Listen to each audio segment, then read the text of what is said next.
Hello and welcome to the next reading from the book Christmas Carols from Village Green to Church Choir by Andrew Gant. Today, the 28th of December, if you're marking it, is the feast day of the Holy Innocents. So what I shall do, I shall read that particular carol set for today, which is Carol 18, Personent Hodie. Then what I shall do is read the other two carols set for feasting and making ready. O Christmas Tree, which I think is German for which is the English translation of O Tannenbaum, and the Holly and the Ivy. And then tomorrow I shall do I Saw Three Ships, O Little Town of Bethlehem, and in Dulce Jubilo, or in Dulce Jubilo, because I've done All Come All Ye Faithful already. So firstly, let's go to Personent Hodie. And I've no idea what the English is for it because it's in Latin. But luckily I know how to translate from Latin. I don't know how to translate from Latin into English. I used to know. But I do know more or less know the pronunciations for Latin. So, firstly I'll read the carol and then read its history. I would sing it to you, but I can't really remember the tune, and plus I don't want my laptop failing, if you see what I mean. Personent Hodie, voces puerulae, laudantes iucundae, qui nobis est natus, sumo Deo datus, est de vir, et de vir, et de virgineo ventre procreatus. I used to listen to this as a child, and it was one of my favourites, even though I couldn't understand a word of it. In mundo nascitur, panis in volvitur, praesepi ponitur, stabulo brutorum, rector supenorum, perdedit,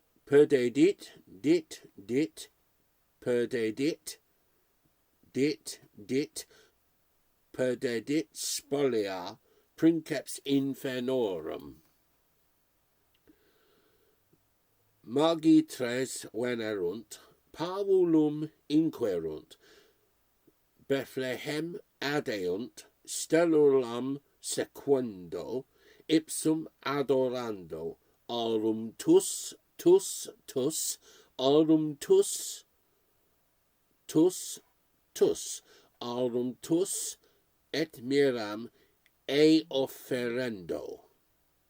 Omnes clericuli pariter pueri, cartent ut angeli adveniste mundo, laudes tibi fundo, ideo ideo gloria in excelsis Deo. So let's look at its history, if I can find them. Yes, Carol 18. So it's got from Psalm 50, 60, 70, 80. That bit's from Psalm 89. 50, 60, 70, 80. Yes. Misericordias Domini in aeternum. It's aeternum. Cantabo in generatione et generationem annunciabo veritatem tuam in ore meo. It may appear slightly incongruous that one of the principal sources of English Christmas carols originated in Finland. The explanation lies in that most potent force in the shaping of human destinies, luck. But I think it was personally a blessing from God. The fact that this particular book survived came into the possession of a couple of English clergymen who then used it as a source for their own carol book, which in its turn survived and prospered, is the result of a series of coincidences and chance encounters. There is no particular significance in the Finnish connection. There is no evidence that Father Christmas owned a copy, nor that it was nibbled by reindeer. He does have a humorous side, as you can see, this author. This kind of song collection, mostly but not exclusively moral or devotional in character, was hugely popular in the European Renaissance period, part of the explosion of interest in education and ideals of behaviour, fuelled by the entrepreneurs of the new science of printing. There were thousands of such books. Most have vanished. Some will no doubt unvanish. Carmina Burana, perhaps 1,000 years old, lay undiscovered in a German monastery until the late 19th century. There are similar examples in all fields of music and literature. More are certainly waiting patiently to be excavated from library shelf and rood loft. Singing is a Protestant habit. Like so many similar publications, P.A.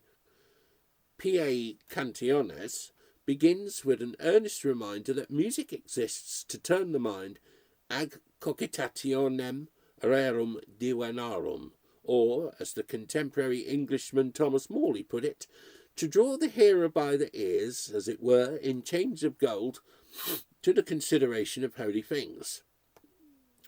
The Lutheran Church put down deep and lasting roots in Scandinavia in the years around the publication of the P.A. Cantiones in 1582. But at the time, the old ways had not quite given up the ghost. Some of the texts are frankly Catholic in flavour, including two beautiful tender settings of the Ave Maris Stella, Hail Mary Star. There is a church in Lowestoft, not far from Norwich, where I am, which is dedicated to Mary, Star of the Sea. So, above all, it's a book of tunes. People like tunes. Suomalainen and his printer Theodore Petri of the district of Nyland knew their market. Other editions followed in Latin, Finnish and Swedish, new songs added along the way to maximise sales. They would surely have been thrilled, and probably rather astonished to hear so many of their songs being lustily bellowed out by English carolers 4 centuries later, as a direct result of their book. Here are Gaudete, made famous by Still I Span in the 70s, Gaudete Christus ex natus ex Maria Virgine Gaudete, Resonet in Laudibus, in Dulce Jubilo, macaronic but not as we know it, flitting fascinatingly between Latin and Old Swedish, Puer nobis nascitur, Personent Hodie, Tempus adet Floridum, which we know as Good King Wenceslas, which I read on Boxing Day, and the tunes we sing as Up Good Christian Folk and Listen, and Of the Father's Heart Begotten, among others. There is something thrilling about seeing these familiar tunes emerging from the square wooden typeface of Theodoric's press, and that, if I don't know if you can see it, is Puer nobis nascitur, which is one I just now quoted. Puer nobis nascitur rector angelorum. So the book includes a few songs in 2 and 4 parts. There is a passion setting and some good Old Testament blood and thunder. Judith Fortis, Hester Mortis. It's the sort of musical mixture of practicality and piety which would have been instantly familiar to young men and maidens, old men and children, all over Protestant Europe. Headmaster Suomalainen included some old favourites to get his pupils singing their little blonde heads off. Like Luther and Calvin and their English outriders, the singing Finns pinched the best tunes they could find from the devil, the Pope, I wouldn't class him as the devil, the pub, and from nowhere in particular. I see. It's pinched the best tunes they could find from the devil, the Pope, the pub, and from nowhere in particular.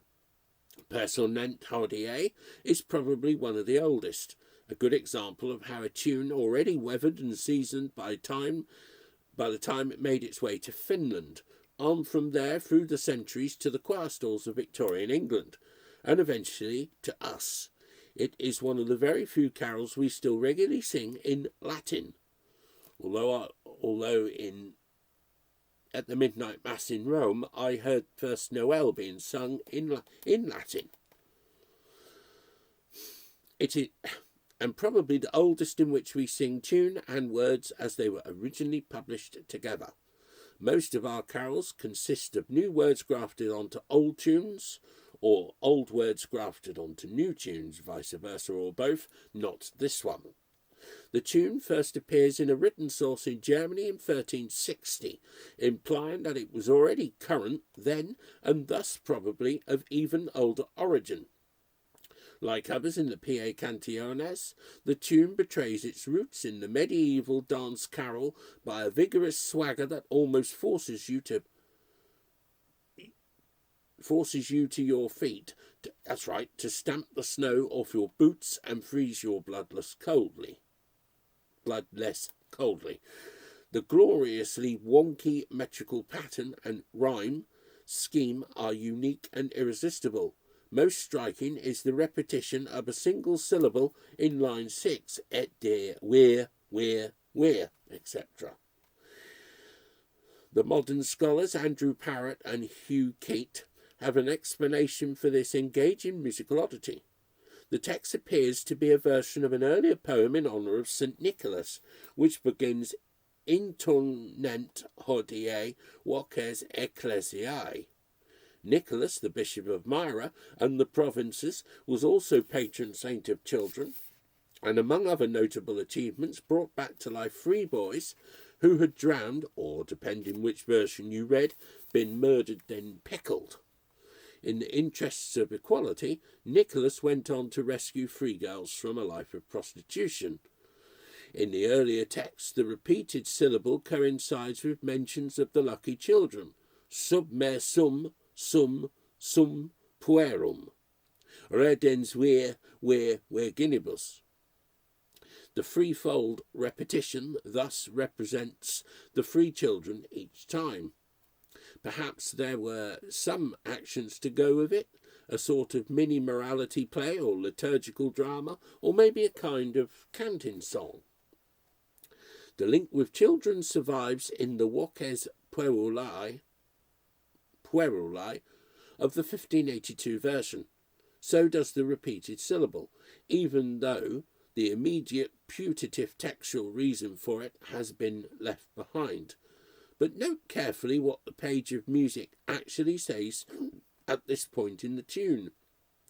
The first appearance of the repeated syllable, et der wir, has 3 repeated notes as expected. The second, at the end of the line, quite clearly only has 2. The syllable is sung first thrice, then twice, then once. Well, I used to hear it 3 times twice and then once, from what I can remember.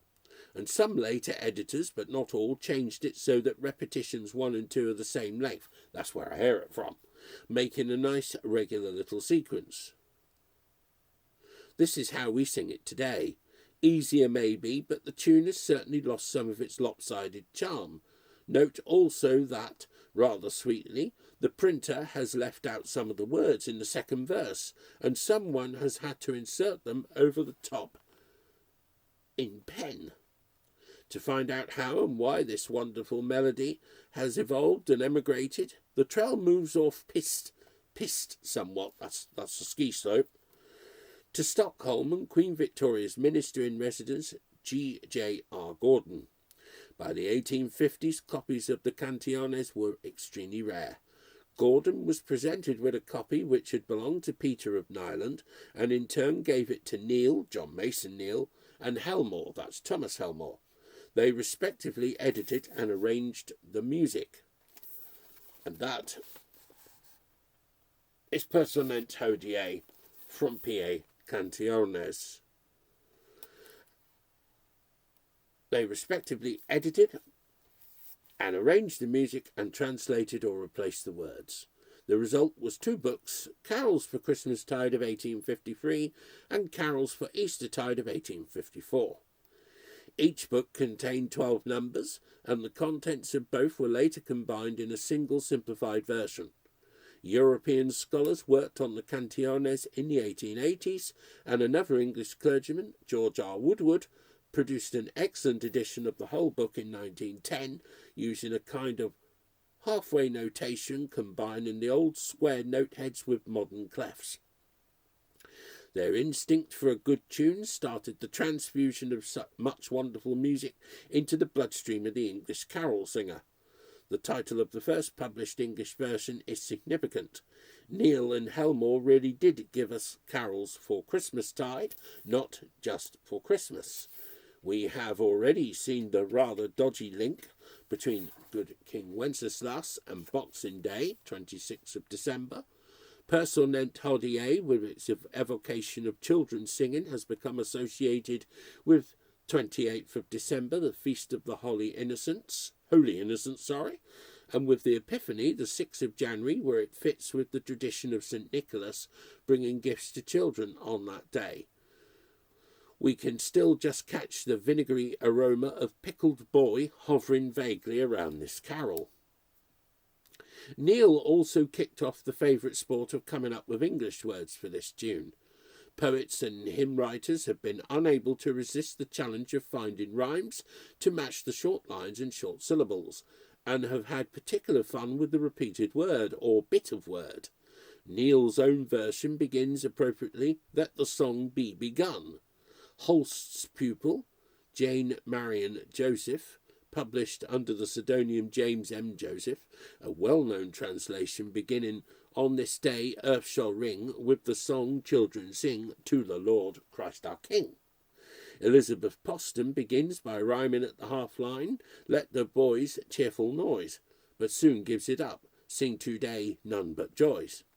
Most translators cheat slightly at the end, treating the last few lines as a refrain, which they most certainly aren't in the original. Some even lapse pseudo-macaronically back into Latin at this point, which is perhaps to duck the issue. Neil keeps the original number of appearances of the repetitious monosyllable. "Sing of joy, joy, joy, sing of joy, joy. Earth and skies bid it rise, Gloria in excelsis." So does Woodward in 1910. "Et de we're, et de we're, et de virgineo ventre procreatus." Holst made a special arrangement in 1916, sometimes known as Theodoric, taken by some authorities to be a reference to Holst's middle name, Theodore, but surely also a friendly nod to the printer of Highland. The syllable has sprouted a sixth sibling, ideo o, ideo o, ideo gloria in excelsis Deo. Joseph uses this same Latin refrain in her English version, complete with the spurious extra syllables stuck in the middle like a carrot on the face of a snowman. Fred Pratt Green's A more recent version begins, long ago prophets knew Christ would come born a Jew, and imaginatively turns the repeated syllable, including the spare, into a peal of bells. Ring bells ring, ring, ring, sing choir sing, sing, sing, when he comes, who will make him welcome? And I know that. I've heard that version sung before. P.A. Cantiones is a gem. We owe Neil and Helmore an incalculable debt for resurrecting these songs for us. Quite properly they did so according to the mores of their age. We are perhaps entitled to begin to respectfully scrape off the Victorian varnish and rediscover this wonderful music for ourselves. And that is that one. And I've read the Boar's Head Carol. So the next one is O Christmas Tree. And I shall read. I wish I had the German one down because I prefer it in German. O Christmas tree, how lovely are your branches. O Christmas tree, how lovely are your branches. Your boughs are green in summer's clime, and through the snows of winter time. O Christmas tree, how wonderful are your how lovely are your branches. O Christmas tree, O Tannenbaum. O Christmas tree, what happiness befalls me. O Christmas tree, what happiness befalls me. When oft at joyous Christmas time, your form inspires my song and rhyme. O Christmas tree, what happiness befalls me. O Christmas tree, your boughs can teach a lesson. O Christmas tree, your boughs can teach a lesson. That constant faith and hope sublime lends strength and comfort through all time. O Christmas tree, your boughs can teach a lesson.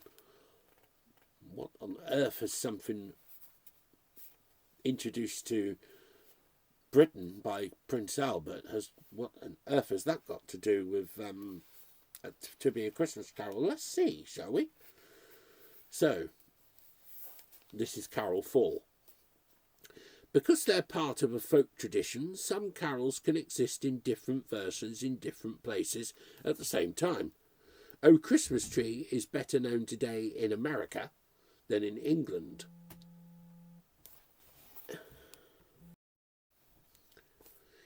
It got there with a little help from a family tree with many spreading branches of its own, including a Renaissance composer who lost his family in the 30 Years' War, German students bellowing Latin songs into their beer, and a 19th century poet and church organist. Among its cousins are an Irish revolutionary honoured by Lenin, the state of Maryland, Manchester United Football Club, this is tenuous, and the British Labour Party. Christmas carols have roots and offshoots in all sorts of unlikely places. To some, O Christmas Tree may not count as a carol at all. I don't think it does, personally. The words are a translation of a German poem beginning O Tannenbaum. But a Tannenbaum isn't specifically a Christmas tree. It's just a fir tree. Apart from this bit of creative mistranslation, the poem makes no reference to Christmas at all, and certainly not to anything remotely connected with the Christian story. I think the only thing I can think of is faith. The tree is used as an image of reliability and changelessness in a fleeting world. Also, the poem's status as a translation shows perhaps more clearly than any other Christmas song how an oral rather than a composed tradition never settles into a fine form. Nobody knows what the correct version is because there isn't one. The internet provides the perfect vehicle for revealing how this kind of dissemination by Chinese whispers works. Do a web search for the words of this song and you'll find, among much else, people looking for the words I knew in childhood, finding something a bit like what they remember but not quite, and asking if anyone out there knows the rest of the ones that go something like, "Oh Christmas tree, how lovely are thy branches. Oh Christmas tree, how dum de dum dum dum dum, la la la la in summertime, la la la la in wintertime, oh Christmas tree," etc. Replies are many and various, but none quite matches the questioner's memory. The past is a foreign country. They do things differently there. Recorded versions have all sorts of different sets of lyrics. Versions by artists as potent as Aretha Franklin and Alvin and the Chipmunks are alike in their basic theme and their key features, but quite dissimilar in detail. Does it matter? Not a bit. This is what an oral tradition is. The tune, on the other hand, first appeared in print in 1824 with the name of a perfectly sensible composer attached. It surely must be safe from being mangled by the funny tricks of time, at least as far as important details like the number of beats in a bar are concerned. Well, no. Never mind whether the pairs of quavers are dotted or not. Beneath the swooping strings and mooing horns under which this poor innocent little melody is so often buried, you can find versions with 4 beats to the bar instead of 3. Should we be surprised? Should we be bothered? Not really. When something like a tune is passed on by memory and by performers, it will both change and stay the same. The same is true of language. That's how it evolves. Happy Birthday to You started out in 4/4 time, and now it's in 3/4 time. So the version given at the end of this chapter, which I've already read, is the tune as first published in 1824 to the harmony given in the Yale Songbook with one of the more common current English translations. We pick up the story beneath a castle overlooking the river Etz in Bavaria, in the dangerous days of the early 17th century, and the composer Melchior Frank. Frank lived through a period of musical transition. His huge output, 600 motets, and many other works, combines the old-fashioned sound world of Renaissance composers like Lassus with the new polychoral style brought over the mountains from Venice, and local experiments like fugue and basso continuo. As well as his many learned compositions, Frank also wrote songs.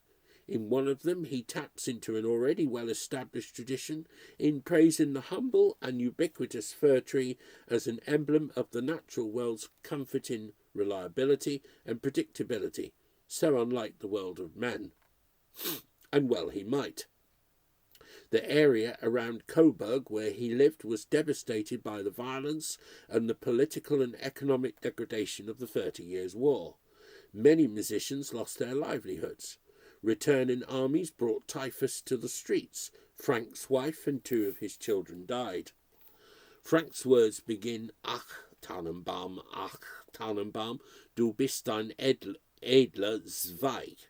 Du grünest uns den Winter, die lieben Sommerzeit. The noble branch stays green through summer and winter. Frank did not invent the idea of singing to a tree. Versions of the lyric exist as far back as 1550, 6 decades earlier. His poem is not the beginning of the story, it's a staging post. Medieval German students liked singing Latin songs. Like most things students do, they were sometimes regarded with a degree of disapproval, as Brahms found to his cost when he incorporated Gaudeamus Igitur, Let Us Therefore Make Merry, into his academic festival overture. Apparently not a very academic thing to do. One of these songs begins, Lauriger oratius quam dixisti verum, fugit euro sitius tempus edax rerum. The laurelled Horace is hymned for his willingness to kiss the girl, drink the wine, defy the tyrant time slipping through his fingers, and generally carp the diem. No wonder cloistered academics find themselves dabbing feebly at a disapproving brow. As usual, it is far from clear where this lyric comes from. It appears in print at the end of the 18th century, but it is impossible to be certain if it had been around for some time or had just been newly written. Naturally enough, the song then became a staple of student songbooks. It features regularly in editions of the celebrated Yale Songbook from 1858. From there, having entered the US, it goes on to become associated with other words, including the state song, Maryland, My Maryland. How did this tune get hitched to all these words, and what on earth has it all got to do with fir trees? Like the words, the tune is a creature with its origins in folk traditions and has passed through many hands and incarnations. It seems to first appear in print at the very end of the 18th century to yet another German text, Es Lieber Hoch. It appears without words in another printed collection at around the same time. Both appear to be based on the Lauriger Horatius song, which is itself probably a version of a Westphalian folk song. So both tune and words are part of a process of evolution from hazy folk traditions into something approaching the form we know today. They first got together shortly after the tune first appeared in print.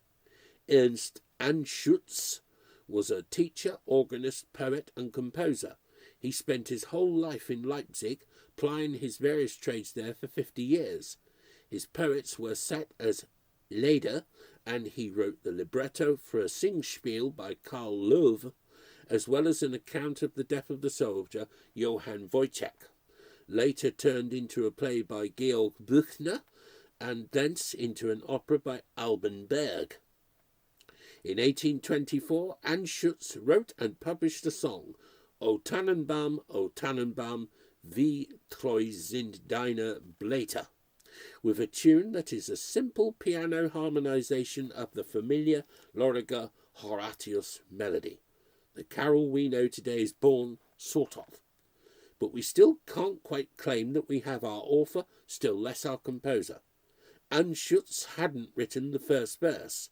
He had taken it from a version published just a few years earlier by August Zarnack, who in turn may well have based it on another version of the folk lyric, beginning O Dannenbaum, another name for the modest little fir tree. Zarnack had turned the imagery of the tree's constancy into a song about a faithless lover, which meant Anschutz had to edit its first verse slightly to fit with his second and third verses.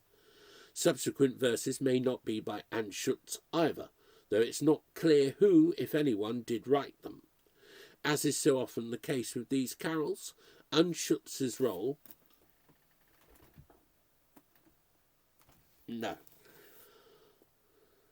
was to join together strands from all sorts of existing traditions. He did a good job. From here the song spreads its branches across the world, with the growing popularity of the Christmas tree itself, famously popularised in England by another German import, Prince Albert. During the rest of the 19th century, the song takes its hallowed place around the domestic Christmas hearth.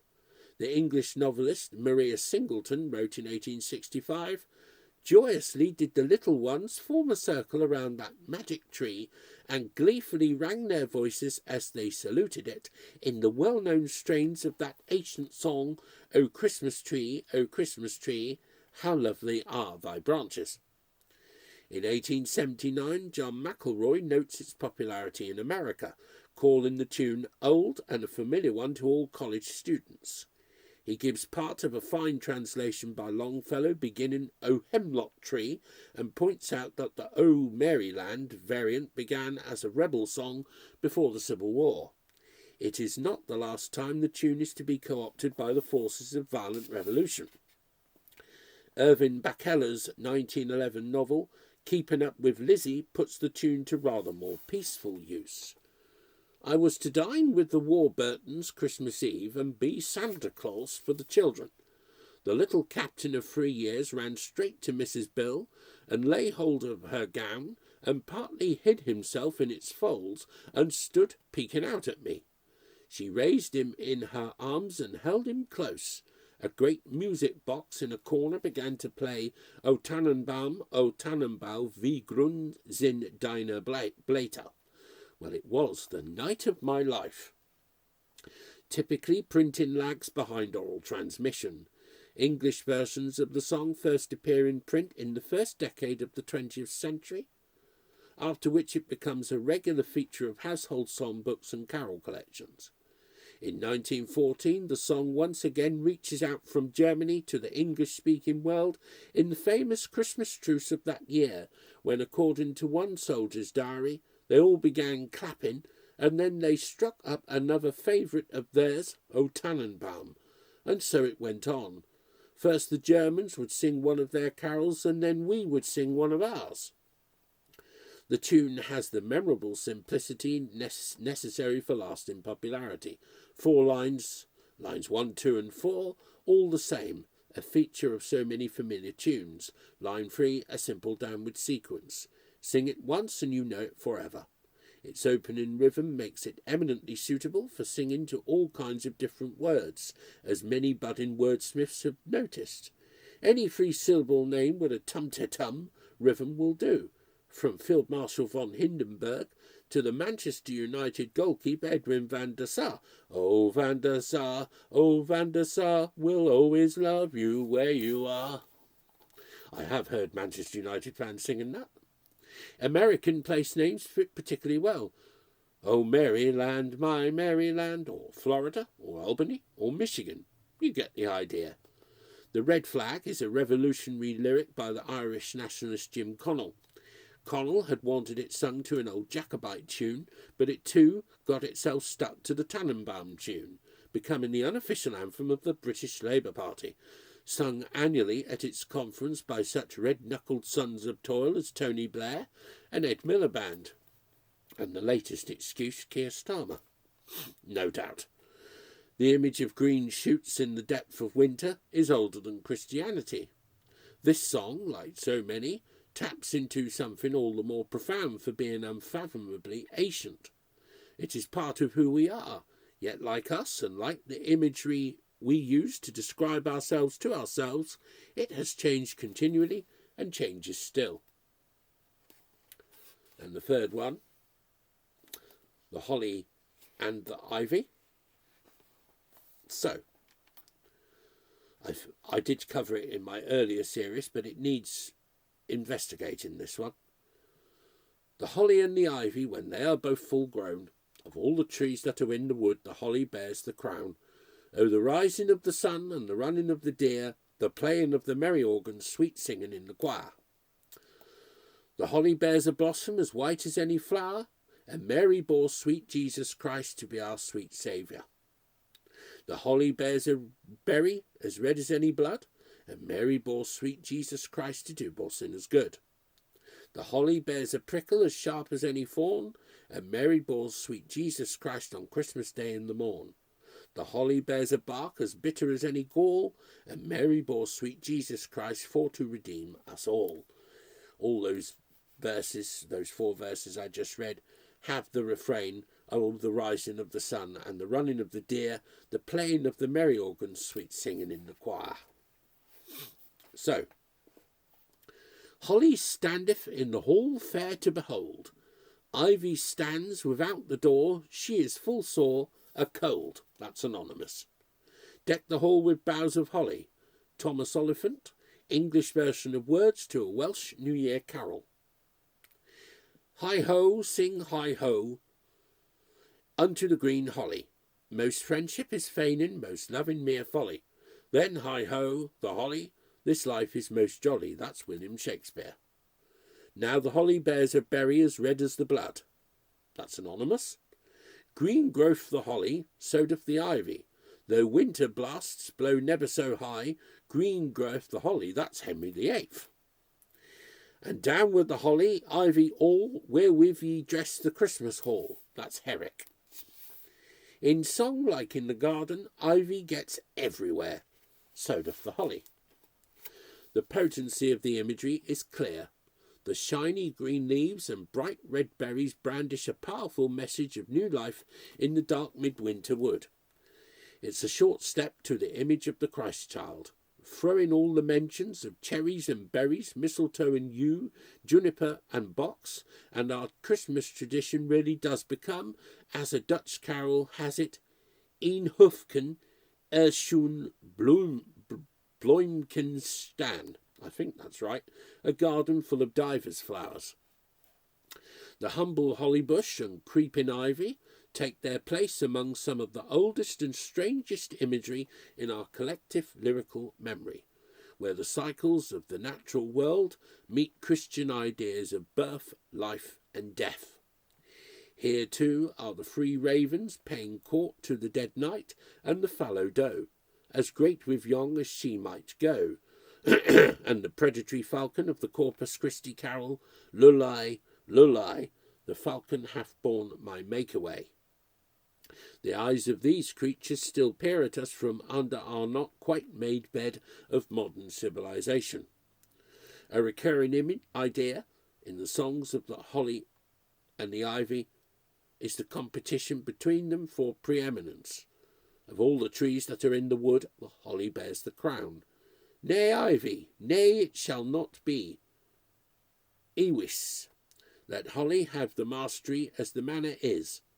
The first tree in the greenwood, it was the holly. Sometimes this takes the form of a wooing song or mating ritual, the holly representing the boy, the ivy the girl, and the holly always comes out on top, from which we will avert our attention with some relief. Their deep roots in this kind of imagery make these songs the perfect examples of how ancient pagan ideas have become assimilated, though not fully absorbed, into Christian iconography. The Church, naturally enough, has not always been happy about making house room for superstition and secular merrymaking. That favourite old celebrity, St. Nicholas, for example, carried all sorts of unwelcome associations in his sack.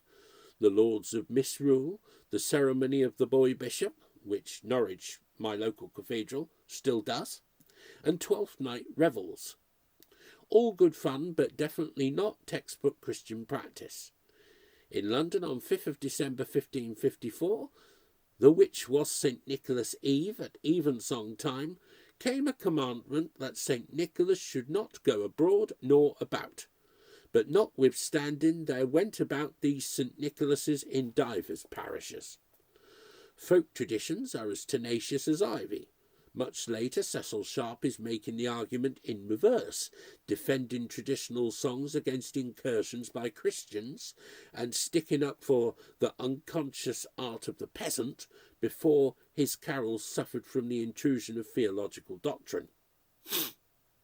Holly and ivy certainly received their share of such proselytizing attentions, welcome or otherwise.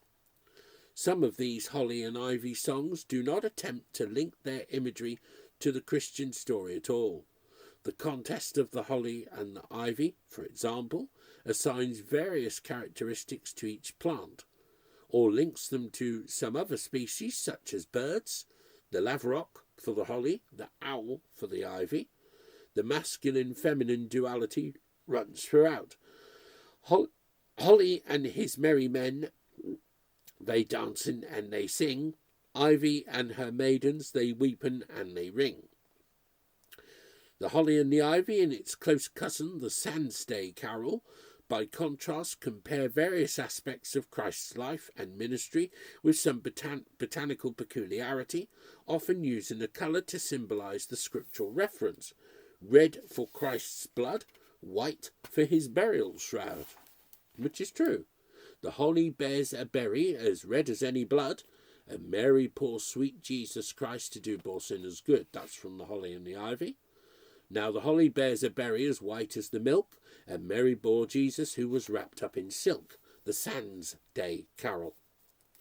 Verses, of course, vary between versions. A number appeared in print in the century or so from about 1810. Cecil Sharp got his version from Mrs. Clayton of Chipping Camden, which he supplemented with parts of a slightly different text sung by Mrs. Wyatt of East Hartree in Somerset. Sharp also changed Mrs. Clayton's obviously incorrect last line of verse 2 on Christmas Day in the morn to match the versions printed by, among others, Stainer, Sylvester, and the Birmingham ballad seller Wadsworth. Incorrect or a local variant? Thus do Sharp, Clayton, Wyatt and Wadsworth all serve their function as editors of the text we have today. The refrain of this carol really needs to be considered separately. It doesn't quite fit. For one thing, the imagery suddenly takes a lurch inside. Up to now we have been entirely out in the woods among the bushes and briars. We stay there for the first two lines of the refrain, watching the sunrise and the deer run. Then suddenly we're in church, listening to an organ and a choir. It's an odd change of gear. Also, an organ is a man-made thing. The word in its meaning of a machine with pipes kept indoors dates from the Middle Ages. The phrase merry organ is used by Chaucer. Compared to the rest of the text, the reference is bizarrely modern. For all its relevance to holly, ivy, blood and fawns, our caroller might as well have told us he'd switched on his iPod. And it doesn't scan. The first two lines don't match the verses and the last two lines don't match the first two lines. The playing of the merry organ just won't fit the tune, whatever metrical and musical contortions ballad singers, editors and arrangers have put it through over the years.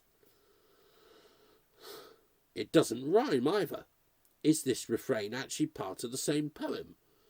Has it at some point been altered from a metrically unexceptionable but theologically unsound original? There is probably a remnant here of an attempt to Christianise the lyric a little further than it really wanted to go. It's possible also that the refrain was appended at a later date to an existing poem, and that what we now know as verse 1 originally functioned as the refrain. This would explain the change of gear. There is another line of inquiry. Overleaf, which I'll now show you, are two ballad broadsides. Both were printed in Birmingham in the second and third decades of the 19th century. The first may be the earlier. They are among the earliest printed sources of this carol. Look carefully at the words of the refrain. The second broadside, on the right, has the playing of the merry organ as expected. The first, on the left, has the playing of the merry groan. The merry what? Is this a mistake? Is it a coincidence that groan is an anagram of organ? Did a careless printer or feckless printer's lad thinking about football or his girlfriend, instead of concentrating on his job, muddle up the metal letters as he hammered them into place ready for inkling? Was he dyslexic? Did someone proofread it for him and get it wrong? An early instance of the curse of the spell checker. And here we have them.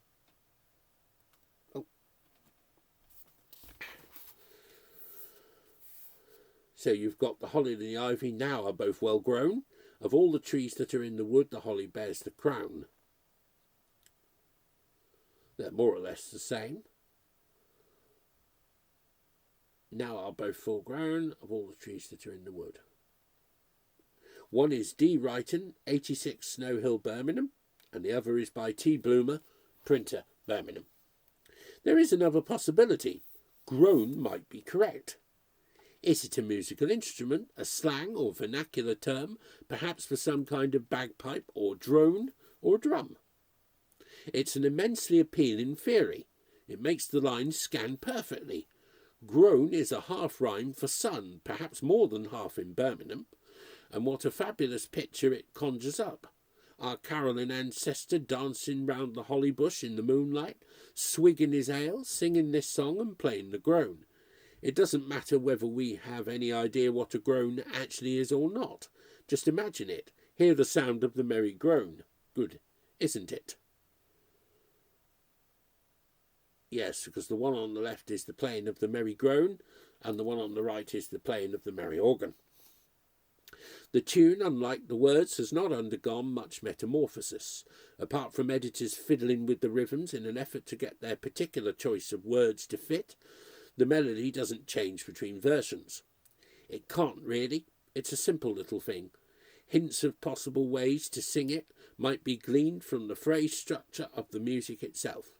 The distinctive rise in major 6 in the first two lines makes it work particularly well as a round, sung at 3 beats distance, like pealing bells. perhaps working best if the round stops after 2 lines of text. There are lots of rounds in folk music and children's songs. It's a great way to create instant harmony and make a song last longer. To take this idea a little further, the text of the Sands Day Carol is so similar to the Holly and the Ivy that it almost, in some respects, sounds like a smartened up version of the traditional original. Also, the 2 tunes can almost be sung together. Did one begin life as a sort of counter melody or descant to the other, or an alternative answering melody in a round? It would not be the only instance of such a process in English folk song. There is one alternative tune to these words, completely different in character, usually described as an Old French melody. It appears in print a number of times between 1870 and 1930, including in Stainer's collection. It hasn't remained in use, however, perhaps because the French flavour of the tune does not really match the feel and rhythm of the words, and makes even less effort to accommodate the pesky spare syllable inserted by the merry organist. If the Holly and the Ivy has a theological point, it's less to do with the Nativity than with what the Nativity led on to. Not so much that Mary bore sweet Jesus Christ, but that he came to do poor sinners good. Wedding these words solely to Christmas was always a marriage of convenience, which never quite succeeded in covering up some basic differences between the 2 partners, though it's been going strong for a good while now. And alongside the theology, of course, is a strong dose of the use of holly and ivy as decorations for the midwinter hall and home in the dark days around the solstice. Like the carol, the trees themselves look on towards Easter and spring. The holly hitherto did sway, let box now domineer, until the dancing Easter day or Easter's eve appear.